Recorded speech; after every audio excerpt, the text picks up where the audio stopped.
Familia, buenas tardes, bienvenidos a esta gran vía que comienza como siempre a través de nuestra página web www.ceutatv.com y de nuestros perfiles en redes sociales, Ceuta Televisión en Facebook y en Twitter @CeutaTV. Les invitamos como siempre a que nos comenten cualquier cosa que sea de su interés. Solo les vamos a poner un límite, que es el de las buenas formas, el de los buenos modos, y que nos digan desde qué parte del mundo nos están viendo, ya que saben que tenemos espectadores en los 5 continentes. Bueno, vamos como siempre con el repaso a las noticias más destacadas de la jornada. Primero en clave local, con una demanda de la Junta de Personal Docente No Universitario, que es solicitar al Ministerio de Educación, Cultura y Deportes la reunión del Grupo de Trabajo para Ceuta y Melilla. Lo explica el presidente de este organismo, Francisco Lobato.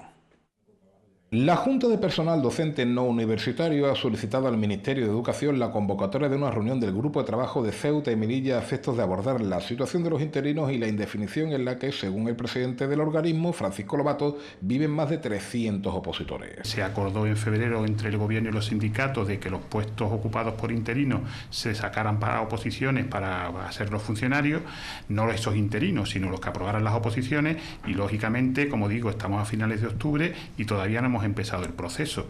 Esto conlleva que se está lesionando los derechos de estos opositores, que no saben todavía qué plazas van a salir, cuándo van a salir, en qué momento, porque está previsto que sea en 3 convocatorias, desde el 18 hasta el 23, pero hay que distribuirla. Lobato pide concretar cuántas plazas van a salir en próximos años y cuántos interinos están en condiciones de pasar a ser funcionarios. Y pone como ejemplo el acuerdo suscrito entre la Ciudad Autónoma y las centrales sindicales al objeto de consolidar las distintas interinidades. Para que nos sirva de referencia, ayer se firmó aquí en Ceuta el acuerdo entre la Ciudad Autónoma y los sindicatos precisamente para el desarrollo de este proceso. Ya se sabe las plazas que van a salir, qué especialidades y en qué plazo.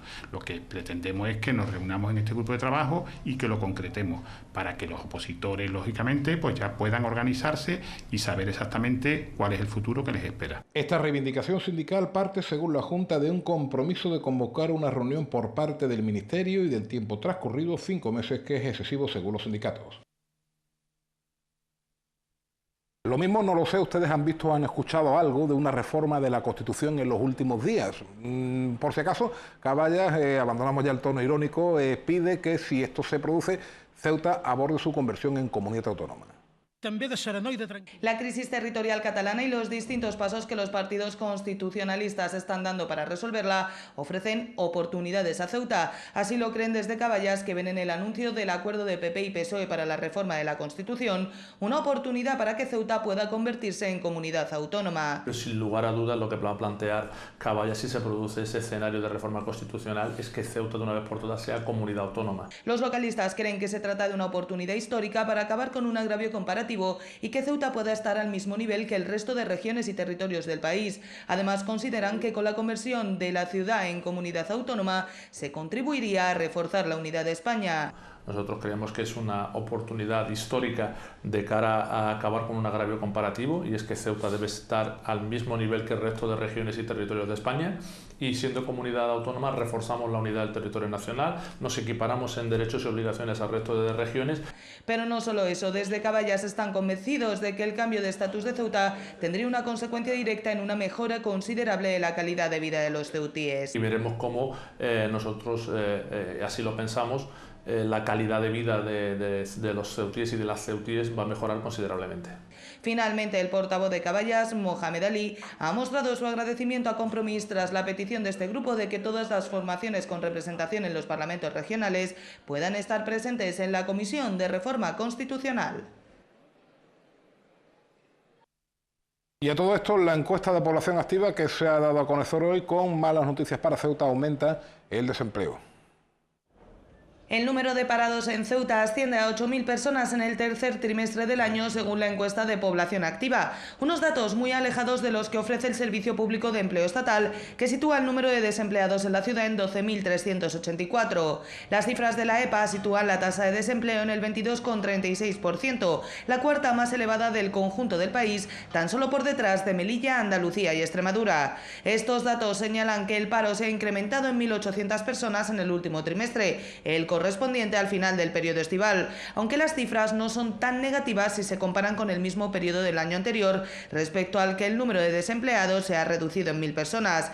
Estas cifras han de ser tomadas con cautela debido a las importantes variaciones estadísticas a las que están sometidas por razón de la reducida muestra en Ceuta. Por sexo siguen siendo las mujeres las más afectadas por el desempleo, también según la EPA. Un total de 5.100 mujeres no tienen trabajo en la ciudad, frente a los 2.900 hombres que se encuentran en la misma situación. En lo que se refiere al conjunto del país, el número de desempleados asciende a 3.731.700 parados, 182.000 menos que el pasado trimestre y cerca de 600.000 menos que en el mismo periodo del año anterior.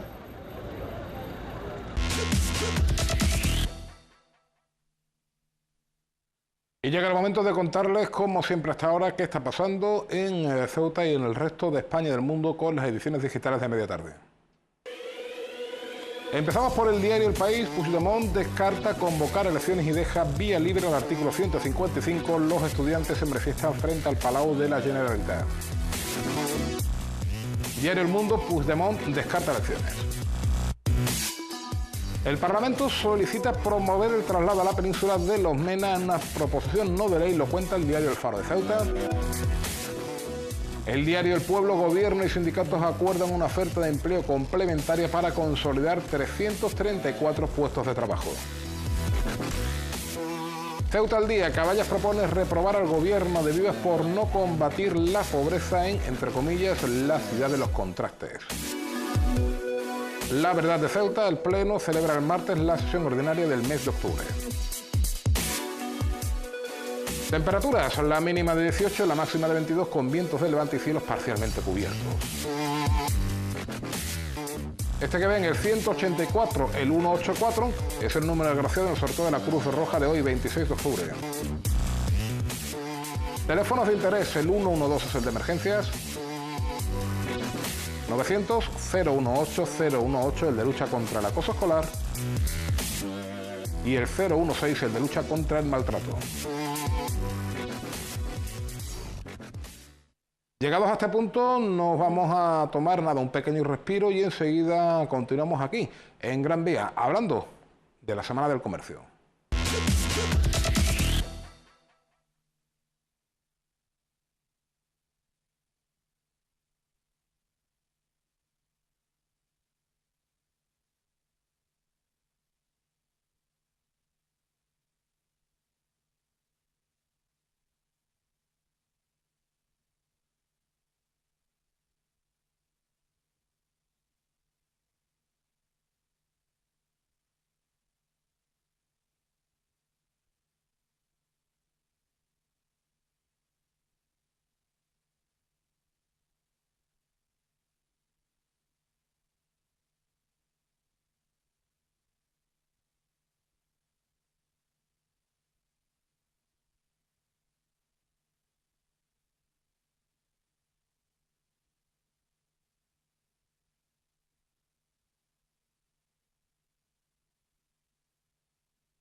La Semana del Comercio que sigue en plena actividad, en plena ebullición, y nosotros seguimos también informándoles de todos los detalles concernientes a la misma. Les recuerdo que mañana se celebra la Noche en Blanco y que pasado mañana sábado en la barriada de Jadú se celebrará el Día del Stock Fuera, pero vamos a seguir aprovechando estos días para conocer un poquito más de cerca las interioridades, el día a día de comercios de nuestra ciudad, como por ejemplo Modas Irene, y tenemos aquí a el 50% de la sí, finalidad a mi sí. izquierda y a mi derecha. Las hermanas Vega, Irene y Paqui, buenas tardes a las dos. Hola, buenas tardes. Irene, me empiezo contigo porque no sé si tiene algo que ver el nombre tuyo con el de la tienda o es por otra Por Irene mi madre. Ah, por tu madre, que bueno, pues entonces, en cualquier caso, ¿cuánto tiempo lleváis con esto? Pues esto comenzó mi padre en el 1968, o sea, hace 49 años que empezó con la empresa. Montó primero una tienda en Jadú y a los 7 u 8 años llevamos en la Galería Polo pues 41 años creo que es. Así que llevamos muchísimo O sea, prácticamente tiempo. casi tanto tiempo como la propia galería, ¿no? Porque... Exacto, entramos, sí.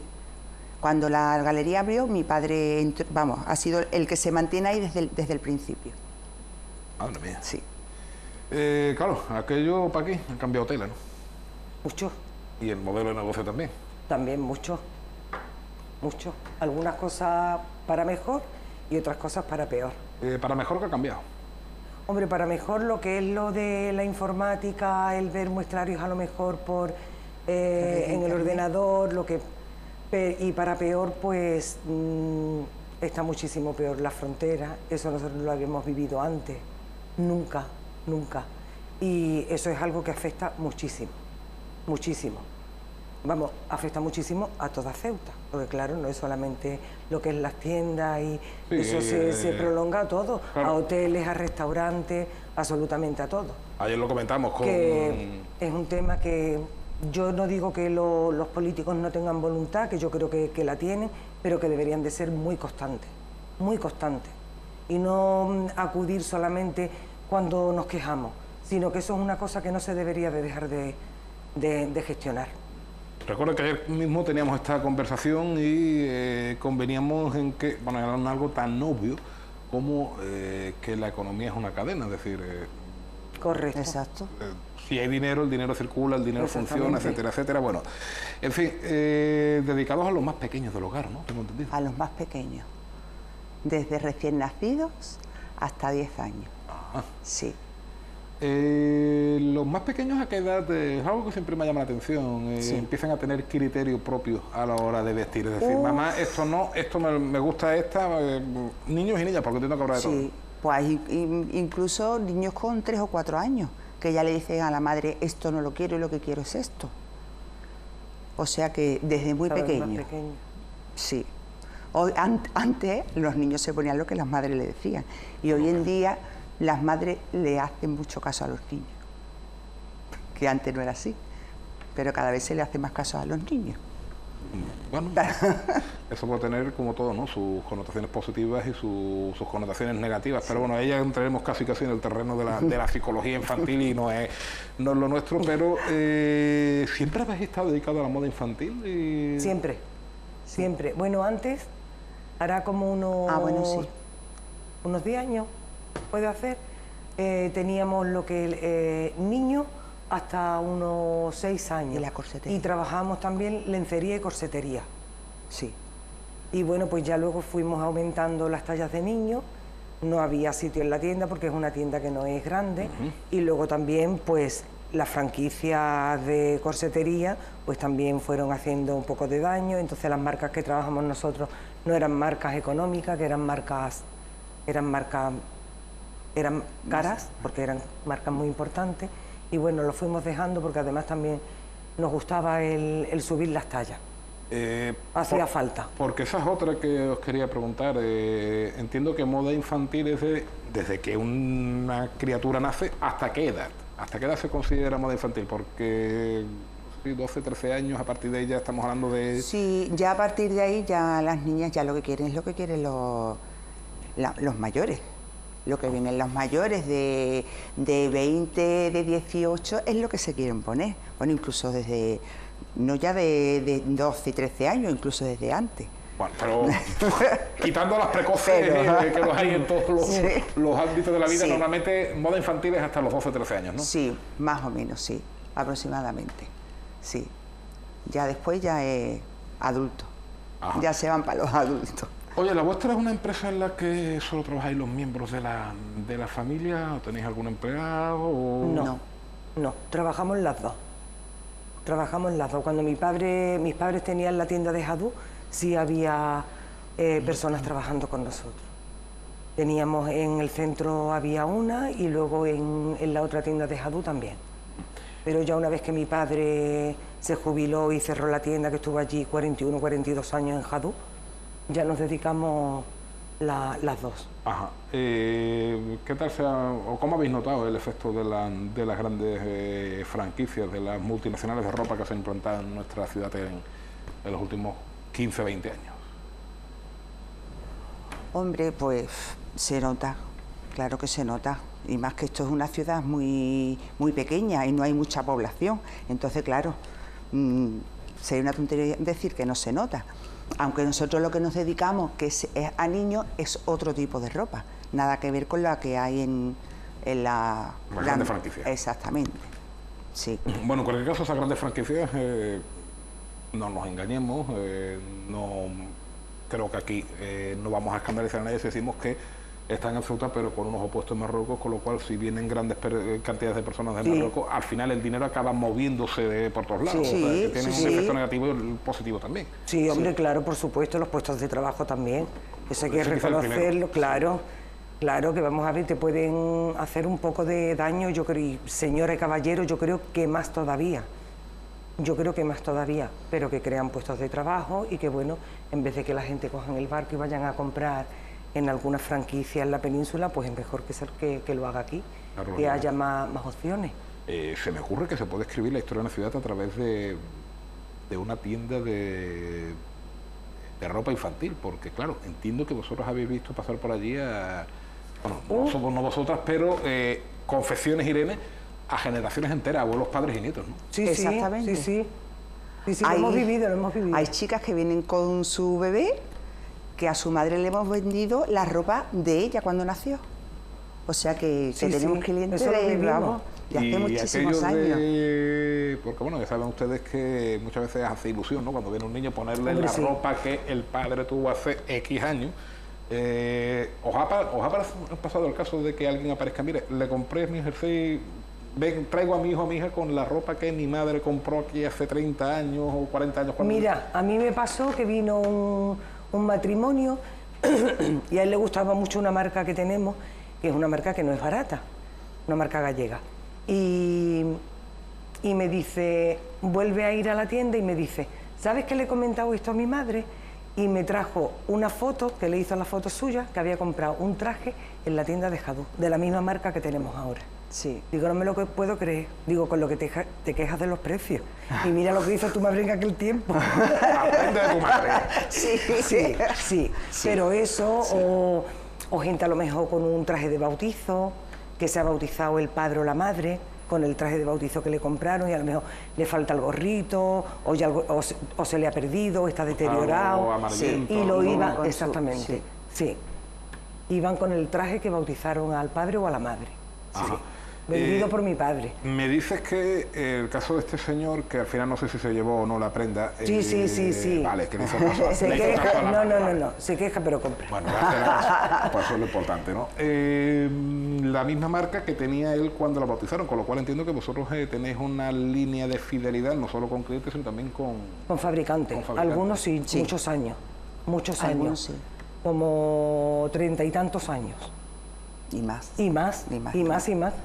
Sí, casi 40 años. Nos perdemos ya un poco en la cifra, pero... Sí, pero otros son marcas nuevas porque se tiene que uno...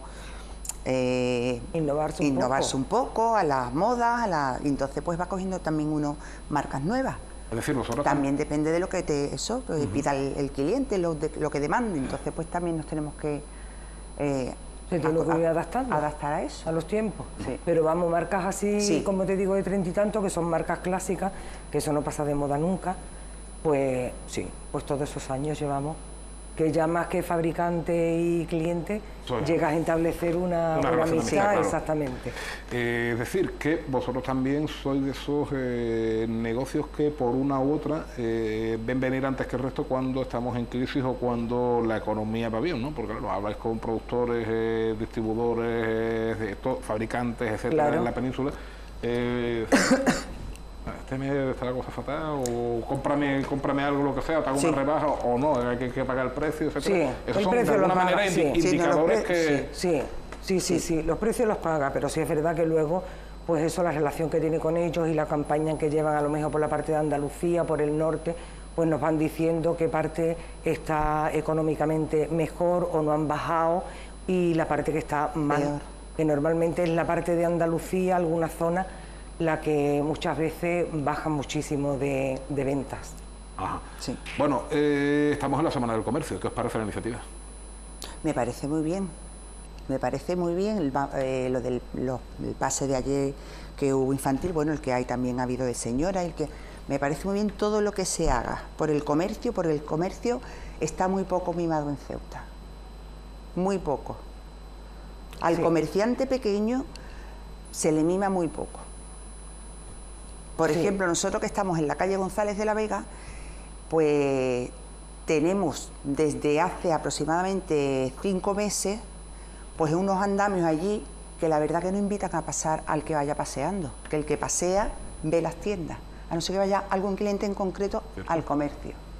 Y ¿Pero de tuvisteis eso... un incendio o algo hace un par de años? O... Sí, en la galería nuestra, el año pasado, sí. El año tuvimos pasado, un sí. incendio, sí, pero esto ya es otra cosa y está Muy pues mal. un poco abandonada, que está en pleno abandonada, centro. sí.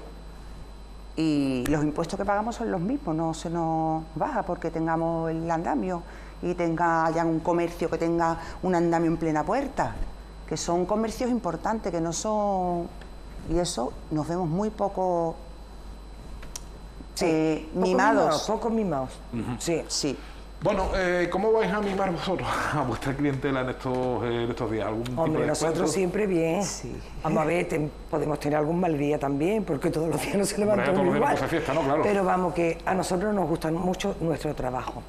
Eso es lo principal. Y el ir tú a tu trabajo contenta y lo que haces que te guste.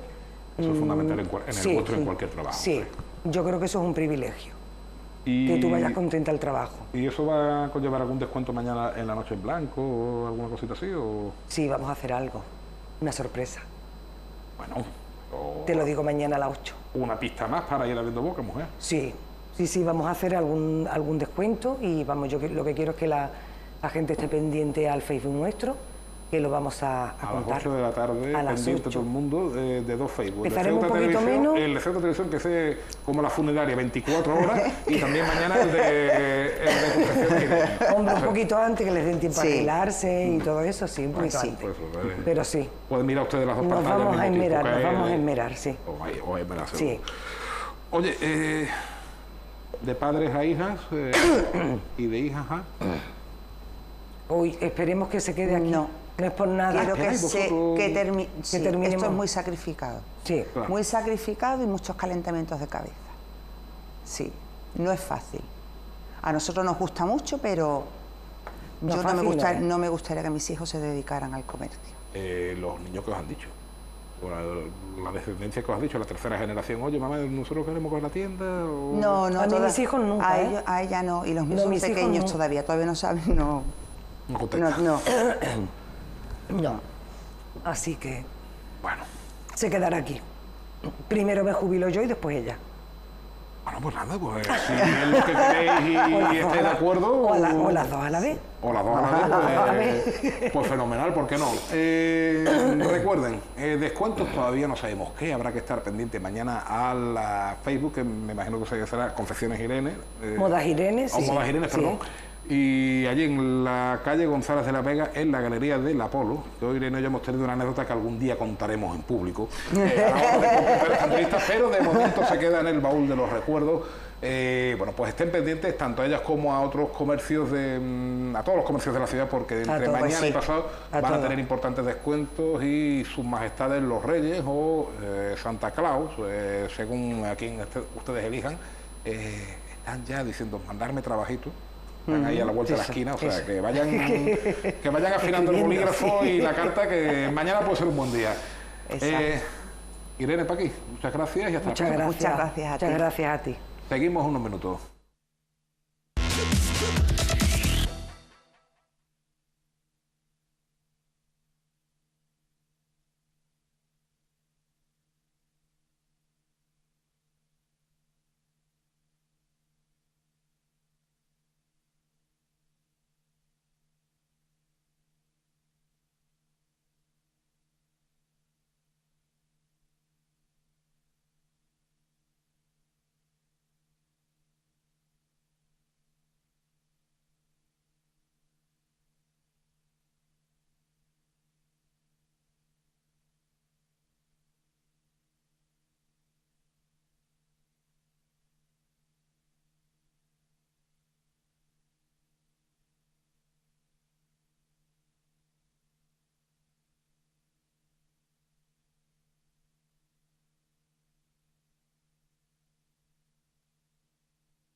Fue en enero de 2007, creo recordar que hacia el 3 o el 4, cuando recibíamos los medios de comunicación una noticia no por esperada, menos triste, el fallecimiento posiblemente de uno de los grandes campeones de la cultura en nuestra ciudad a lo largo de todos los tiempos, porque pocas ciudades pueden presumir de tener un premio nacional de poesía, creo que fue en 1961, cuando lo ganó Luis López Anglada, una figura que ha sido homenajeada en el 10º aniversario de su fallecimiento, bueno, pues esta misma semana en la Biblioteca Pública del Estado, Adolfo Suárez, como pues la poesía nunca fue una cuestión mediática, y que han pasado ya 10 años, pues queremos, ¿por qué no?, recordar a un personaje inigualable. Y lo vamos a hacer, yo no sé si ella estará de acuerdo conmigo, pero desde el punto de vista poético, con La niña de sus ojos. María Jesús Fuentes, buenas tardes. Buenas tardes.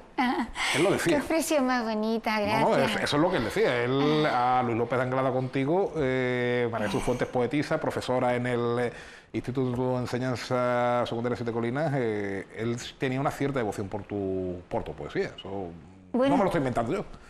Bueno, sí que es verdad. Incluso algunas veces, mira, cuando hablábamos a lo mejor se echaba así a reír con esa risa tan fresca que tenía, y yo le decía, Luis, ¿de qué te ríes? Y me decía, me recuerdas a mí cuando tenía 20 años.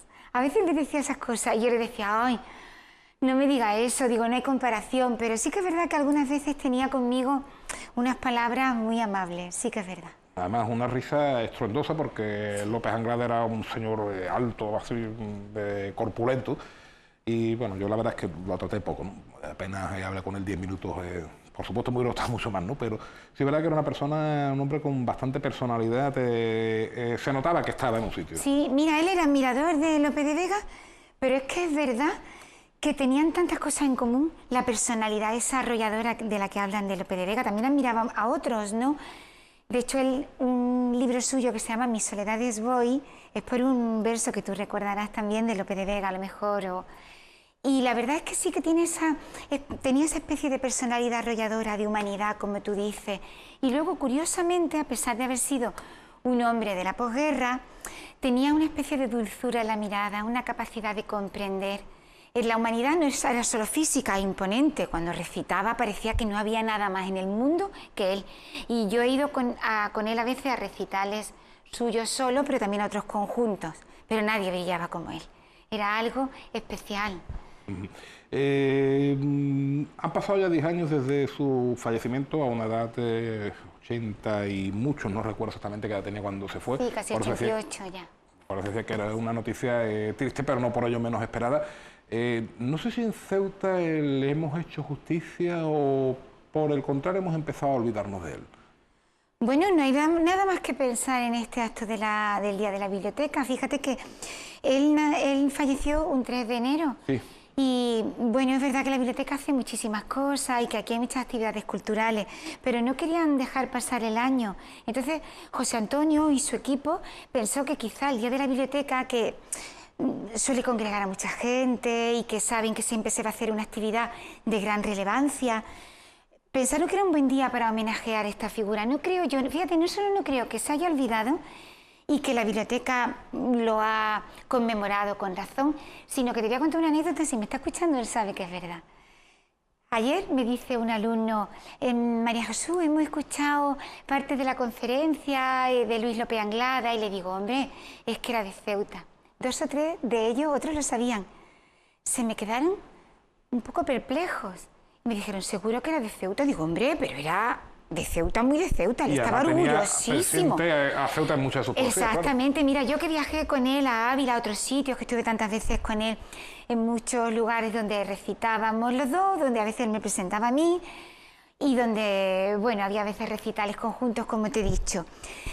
Tenía la experiencia de que la gente, cuando él se aproximaba, pero a veces gente mayor, casi se inclinaba para dejarle espacio como si fuera un gran hombre, y él a veces decía, esto es porque soy africano, o a veces decía, como tenía tanto buen humor, y decía, decía, es que soy diferente, porque estos son de Europa y yo soy africano.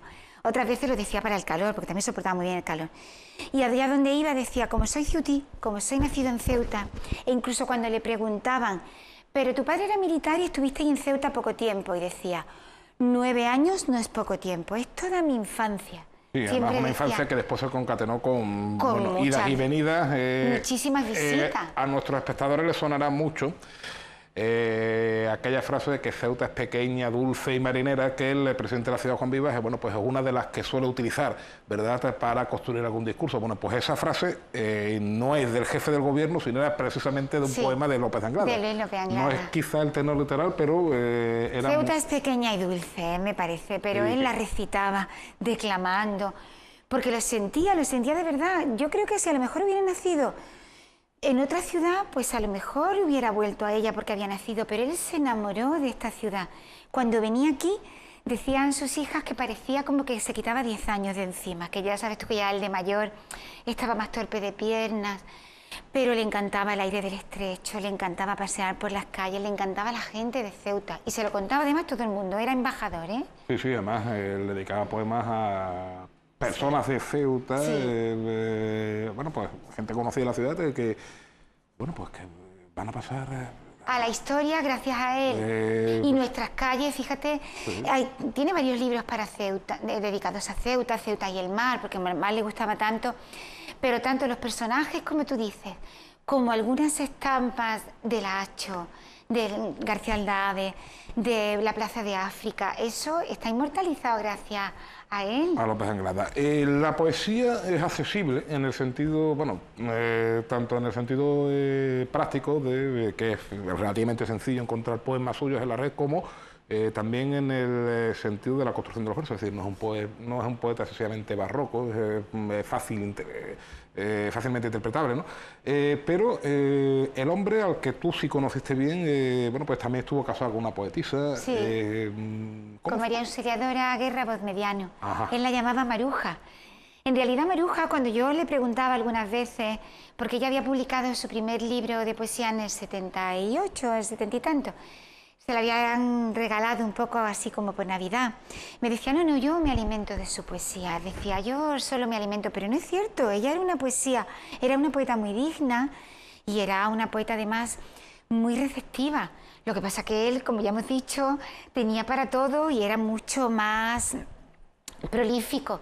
Su poesía es verdad que no es barroca, él cultivó el soneto, sin ser garcilasista, porque los garcilasistas de después de la guerra son un poco los que se consideran simpatizantes pues del bando ganador o de los que menos se preocuparon por las víctimas de la posguerra. No así él, que él fue espadañista. Y fíjate, Gerardo Diego, tú has dicho que ganó en el 61 el premio nacional, es verdad. Pues decía Gerardo Diego de él que ese premio era muy merecido y que era ya el de un poeta hecho y derecho. Y que no se le había hecho incluso gala a la gran calidad de su poesía hasta ese momento, cuando tenía tantísimos premios. Pero es que era mucho más grande de lo que a lo mejor parecía por su sencillez. Luego era una persona muy sencilla, y como las personas sencillas parece que en este país no las vemos tan importantes, ¿es verdad o no? Sí, un poco. Sí, bueno, muchas veces la sencillez está reunida quizá con un poco nuestros términos. Con la fama, quizá, aunque él tenía muchísima fama, pero es que era una persona humilde, era sencilla. La sencillez es quizá el camino más largo para llegar a la fama, digámoslo así, ¿no? Porque a fin de cuentas cuando alguien es brillante, más tarde o más temprano, incluso más allá de su vida, acaba reconociéndosele. En algún momento alguien acaba descubriendo qué importante fue este hombre, no supimos, o esta mujer, no supimos valorarlo, pero es cierto que, y más en tiempos como los que corren, ¿no? Sí, pero fíjate que precisamente Gerardo Diego, de este artículo que te comento, decía lo mismo, que Luis era una persona que siempre escribía porque tenía algo que decir y que había que unir de la gente hueca, de los poetas huecos, como también decía Machado, como tú sabes. Y en realidad los tiempos que corren son un poco como siempre hay gente hueca o gente de discurso más vacío. No, pero que esos discursos vacíos quizá ahora encuentren más réplica, ¿verdad? Con todo esto de las redes sociales, de internet, de la inmediatez, etcétera. El mundo sigue teniendo el tiempo en 24 horas al día, pero el ritmo ha cambiado. Y eso, por cierto, ¿lo notáis los poetas? Bueno, en cierta medida sí. Por ejemplo, para la difusión de muchísimas cosas, vamos a ponernos positivos. Yo muchas veces abro el móvil y tengo un grupo de literatura con muchos poetas de Madrid que lleva José María Herranz. Y entonces, claro, están todo el día. Yo muchas veces no estoy todo el día porque hago también otras cosas y entonces te enteras enseguida del Premio Nacional, de estos poemas, de muchos recitales. Me parece precioso porque no puedo estar allí con ellos, aunque son muchos amigos míos, o muchas veces abro el Facebook. ¿Qué tiene de negativo? Que a veces corren noticias que no son ciertas y que a veces alcanzan esa fama de la que estamos hablando y de la que hablaba Gerardo, también Claudio Rodríguez lo mencionaba, que a lo mejor son personas vacías, pero que tienen un hueco tan consolidado en las redes sociales que están continuamente bombardeando y se hacen con un nombre quizá inmerecido para su talento. Ajá. Bueno, dejamos las redes sociales y volvamos a López Anglada. Sí. Creo que eran, efectivamente, tuvieron tanto él como su esposa una numerosa prole. No sé si alguno de sus hijos ha continuado con el camino de la poesía. Mira, qué curioso, 10 hijos, ¿eh? Él tiene un libro que se lo dedica a sus 10 hijos y dice: 10 razones para la esperanza. Algunos de ellos, como tú sabes, pues han militado a lo mejor en distintos partidos políticos, o en el PSOE como Enrique, que es quizá uno de los más conocidos, pero él era una persona tan abierta, siempre estaban en su casa ellos, los amigos, y a él le parecía, ya en el año 80, te estoy hablando, 10 razones para la esperanza, lo cual dice mucho de él y dice también mucho de eso que me estás preguntando, porque como Luis tenía esa forma de ser y ese proceder tan peculiar, yo creo que era un poco un adelantado a su tiempo. El 3 de enero de 2007 yo hablo con un gran admirador suyo, un periodista muy conocido de este país, Antonio García Barbeito. Ah, sí. Y, bueno, lo llamo para comunicarle la noticia. Lástima, bueno, en fin, el hombre, yo lo conocí y tal, y me cuenta una anécdota que es deliciosa y que creo que nunca vamos a poder confirmar. Él me habla de un López Anglada, una leyenda que él nunca pudo confirmar con el poeta, de un López Anglada militar que intercede, enamorado de su poesía, por otro poeta, alicantino, Miguel Hernández Pormaseña, intercede para que la pena de muerte a la que ha sido condenado se cambie por una cadena perpetua. ¿Esto es cierto? ¿Es leyenda urbana? Mira, no te lo puedo yo tampoco confirmar, pero, por ejemplo, vamos a detenernos a los datos, no a las cosas que me contaba él, ¿vale? No te voy a hablar de él o de Pilar Aroca o de otras personas que me han contado cosas. Te voy a decir que, por ejemplo, cuando él llevaba la revista Halcón, fue el primero en sacar La nana a mi niño, que luego se convirtió en La nana a la cebolla, y en publicar poemas póstumos de Miguel Hernández en el franquismo, a riesgo de ser perseguido y mal que era militar, defendiendo su figura. Así que luego Hernández, recuerden, perdón, María Jesús, que es condenado inicialmente a muerte y luego sí, se le conmuta. Lo que pasa es que, bueno, que por desgracia fallece al poco tiempo con un ataque de falleció en el tuberculosis. 42 porque en el calabozo en el que él estaba, que compartió un tiempo con Buero Vallejo, estaba en unas condiciones infrahumanas.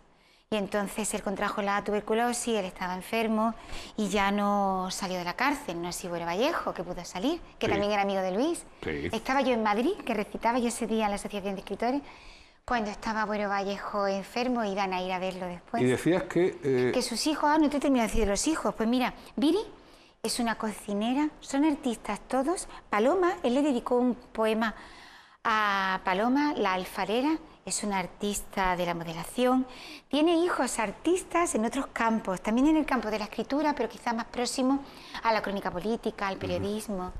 Y decíamos, perdón, lo de Miguel Hernández, que él había publicado... la revista Halcón, que la inició él, junto a su amigo íntimo Manuel Alonso Alcalde, que vivió un tiempo aquí en Ceuta. Mira, La nana mi niño era un libro que entonces era un poema que entonces estaba prohibido.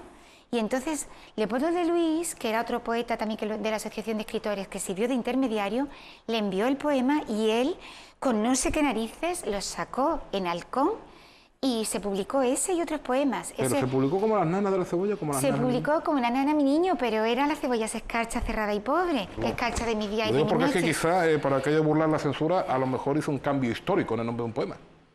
Eso puede ser. Lo que sí te digo es que puso a Miguel Hernández sabiendo que Miguel Hernández era un poeta perseguido, encarcelado y maldito. Igual que también puso en uno de los epígrafes de Halcón que iba a salir la segunda edición de Hijos de la Ira, renovada, que primero había salido con menos poemas porque también había tenido algunos problemas. La poesía tenía menos problemas con la censura, pero algunos tuvo. Sí, entre otras cosas porque a lo mejor y la censura no llegaba. animaba a la lectura de Hijos de la Ira en Austral, de Damas Alonso, que es un libro, como tú sabes, demoledor. Es un libro sobrecogedor, de versos surrealistas, que expresa el dolor por los caídos, por las personas que están padeciendo en los años 40. Insisto, la censura y el doble sentido, la ironía, la metáfora nunca se llevaron bien del todo. No, nunca se llevaron bien, pero esto dice mucho de una persona que, aun siendo militar, era capaz de diferenciar entre el poeta y la persona y el cargo que dignamente, como tantos militares, él desempeñaba, pero eso no tiene nada que ver con que él fuera muy abierto para todas las facetas poéticas. Nos quedan apenas minutos. Su discípula privilegiada, ¿en qué anda ahora mismo? Gracias. Yo, bueno, pues mira, todavía, como saqué ahora recientemente, hace unos meses, el libro de Nombre de la Infancia, como quizá tú sepas, todavía lo he presentado ya en Madrid, pero tengo todavía cosas que hacer, algunas promociones, que además en verano he hecho algunas cosas, pero está un poco detenida. Y luego siempre tengo cosas nuevas. Tengo un proyecto que ya os comentaré, pero bueno, con unos cuadros de nuestro queridísimo Pepe Gutiérrez, fallecido. Tengo un poemario que son como diálogos, en el que he estado trabajando un poquito este verano, pero que lo estoy dejando para dormir. Y luego tengo cosas críticas que hacer. Ya sabes tú que a mí, igual que a Luis le gustaba mucho la crítica literaria, a mí también. Y muchas veces, con tantos viajes o con otras cosas, parece que la dejamos de un lado, y tengo también algunas cosas de crítica literaria. María Jesús, hasta la próxima. Ay, muchísimas gracias por acordaros de Luis, sobre todo. De acuerdo. Bueno, pues si hemos conseguido que alguien se vaya, da igual la edad, ¿no? O nosotros mismos esta noche, cuando llegamos a casa, busquemos en la biblioteca o en algún buscador de Google algún poema de López de Anglada, si hemos conseguido despertar el gusanillo, porque fue una figura histórica en el mundo de la cultura española, en general, el Ceuta en particular, bueno, pues ha merecido la pena. Y seguro que ustedes van a querer seguir con nosotros, van a querer seguir informados. Ya les digo que el día de hoy, como podrán imaginar, viene cargadito de noticias, se las va a contar dentro de un ratito Laura Ortiz, así que ni se muevan de ahí. Nosotros volvemos mañana. Sean felices.